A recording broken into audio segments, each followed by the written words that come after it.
నమస్తే అండి. I'm doctor లాసెస్ సింధు. నేను మీ ENT surgeon and neurotologist. So, snoring తగ్గాలంటే ఫస్ట్ అబ్‌స్ట్రక్షన్ ఏ లెవెల్‌లో ఉందనేది చూడాలి. స్నోరింగ్ అంటే మన ముక్కు నుంచి గాలి వెళ్ళేటప్పుడు లోపల వరకు వెళ్ళే దారిలో ఏదన్నా అబ్‌స్ట్రక్షన్ ఉన్నప్పుడు సరిగ్గా గాలి వెళ్ళకపోవడం, అప్పుడే స్నోరింగ్ వస్తుందండి. ఒకటి ఏంటంటే యూజువల్లీ మోస్ట్ కామన్ ముక్కు లోపలున్న ఎముక వంకర అవ్వడం.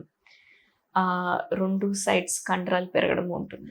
ఇలా కాక పిల్లల్లో అయితే ముక్కు వెనకాల టాన్సిల్, అడినాయిడ్ అనేది హైపర్‌ట్రోఫీగా ఉండడం ఉంటుంది.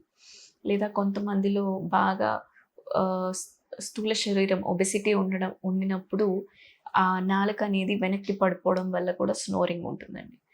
సో, ఇవన్నీ ఒకవేళ అండ్ కొంతమందికి యువులో ప్లాస్ యువుల్ యువుల అంటే అదేదైతే గొంతులో హ్యాంగింగ్‌లాగా కనిపిస్తుందో అక్కడ ప్లస్ ఫెరెంజియల్ రీజియన్‌లో కూడా గ్యాప్ తక్కువ ఉండడం వల్ల సో, డిఫరెంట్ రీజియన్స్‌లో ప్రాబ్లమ్స్ వల్ల వస్తుందండి. ఫస్ట్ ముక్కులో ప్రాబ్లమ్ అయితే సెప్టోప్లాస్టీ అని సర్జరీ చేస్తాం. అడినాయిడ్ వల్ల ప్రాబ్లమ్ అయితే అడినాయిడెక్టమీ చేస్తాం.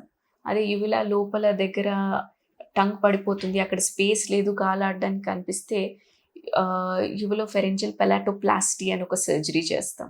సో, ప్రతి దాంట్లో ఏంటంటే ఎయిర్ ఎళ్ళడానికి స్పేస్ మాక్సిమైజ్ చేయడానికి ట్రై చేస్తామండి. వెయిట్ లాస్ కూడా చాలా ఇంపార్టెంట్ అండి. వెయిట్ లాస్ అవుతే కూడా స్నోరింగ్ చాలా తగ్గుతుందండి. దీని తర్వాత అప్పటికి ప్రాబ్లమ్ అవుతుందంటే సీపాప్ అని ఒక మెషిన్ ఉంటుందండి. అది పెడుతూ ఉంటే కూడా రెగ్యులర్‌గా పాజిటివ్ ఎయిర్‌వే ప్రెషర్ వచ్చినప్పుడు చాలామంది పేషెంట్స్‌కి చాలా రిలీఫ్‌గా ఉంటుందండి. వర్టిగో అనేది యూజువల్లీ చెవు లోపలున్న ఇన్నర్ ఇయర్ డిజార్డర్ అండి. సో, దీంట్లో ఏంటంటే చాలా రకాలుంటాయండి.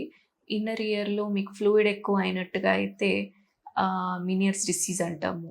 ఆ నరంలో ఇన్‌ఫ్లమేషన్ అయితే వెస్టిబ్యులర్ న్యూరైటిస్ అంటాము.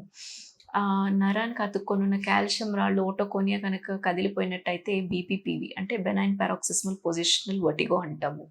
ఇది కాకుండా వెస్టిబ్యులర్ పారాక్సిస్మియా అంటే వీళ్ళకి సడెన్‌గా కళ్ళు తిరగడం వస్తూ పోతూ ఉంటుంది.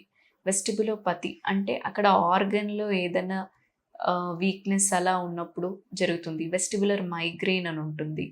సో, ఇలా చాలా రకరకాల ప్రాబ్లమ్స్ ఉంటాయండి. సో, పిల్లల్లో ఏంటంటే అండి, మన ముక్కుకి, చెవుకి ఏదైతే కనెక్షన్ ఉంటుందో యూస్టేషన్ ట్యూబ్ అది మామూలుగా పెద్దవాళ్ళలో ఇలా స్లాంట్‌గా ఉంటుందండి. కానీ పిల్లల్లో ఏంటంటే అది చిన్నగా ప్లస్ ఇలా హారిజాంటల్ పొజిషన్‌లో ఉంటుంది. సో, దీనివల్ల ఏంటంటే ముక్కు నుంచి ఇన్ఫెక్షన్ డైరెక్ట్‌గా చెవులోకి ఈజీగా వెళ్ళిపోతుంది. అదే కొంచెం స్లాంట్‌గా ఉన్నప్పుడు ఇన్ఫెక్షన్ అనేది పైకి వెళ్ళడము, ఫ్లూయిడ్ అనేది కష్టమండి. అదే ఇలా హారిజాంటల్‌గా ఉన్నప్పుడు ఫ్లూయిడ్ అనేది ఈజీగా వెళ్ళిపోతుంది. మీకొకటి చూపిస్తా. సో, ఇది యూస్టేషన్ ట్యూబ్ అండి. పెద్దవాళ్ళలో ఇలా స్లాంట్‌గా ఉంటుంది. సో, ముక్కు నుంచి చెవులోకెళ్ళాలంటే అగెయిన్స్ట్ ద గ్రావిటీ ఆల్మోస్ట్ ఇది ఇలా పాస్ అయ్యి వెళ్ళాలి. బట్ పిల్లల్లో ఏంటంటే ఇది ఇలా ఆల్మోస్ట్ హారిజాంటల్ పొజిషన్‌లో ఒకే లెవెల్‌లో ఉంటుంది. దానివల్ల పిల్లల్లో ముక్కు నుంచి చెవికెళ్ళే ఇన్ఫెక్షన్స్‌ని చాలా ఫ్రీక్వెంట్‌గా మనం చూస్తామండి. సో, పోస్ట్ డెలివరీ వర్టిగో గురించి మాట్లాడుకుందామండి. ఏంటంటే చాలామంది లేడీస్‌కి డెలివరీ అయిన తర్వాత ఒకటి సరిగ్గా నిద్ర ఉండదండి. అండ్ దీంట్లో ఏంటంటే ఎవ్రీ 2-3 అవర్స్ వీళ్ళు లెగాల్సొస్తుంది. పిల్లలకి పాలివ్వడానికి కానీ, రాత్రుళ్ళు పిల్లలకి కూడా నిద్ర ఎస్టాబ్లిష్ అవ్వదు కాబట్టి ఎంత వద్దనుకున్నా మెయిన్ పేరెంట్ తల్లులే అవుతారు. అండ్ వీళ్ళు ఆల్మోస్ట్ 6 మంత్స్ వరకు కూడా పిల్లలతో పాటు వీళ్ళు పడుకోలేరండి రాత్రి పూట. అండ్ వీళ్ళకెలా ఉంటుందంటే చాలామందికి కంప్లీట్ రెస్ట్ కూడా దొరకదు. వాళ్ళు వర్కింగ్ ఉంటారు లేదా ఇంట్లో పనులు చేసుకుంటూ ఉంటారు. దీనివల్ల పనులు ప్లస్ పిల్లల్ని చూసుకోవడం, దీంతో పాటు కంప్లీట్‌గా నిద్ర లేకపోవడం వల్ల విపరీతమైన స్ట్రెస్‌కి గురవుతారండి. అండ్ యాస్ సచ్ ఏంటంటే స్టార్టింగ్‌లో పోస్ట్ పార్టమ్ డిప్రెషన్ అనేది చాలా కామన్ అండి లేడీస్‌లో. సో, వీళ్ళు చాలా వల్నరబుల్‌గా అయిపోతారు. అంటే పిల్లలకి ఎప్పుడు ఏమవుతుందా అని డిఫెన్స్ మోడ్‌లోకెళ్ళిపోతారు.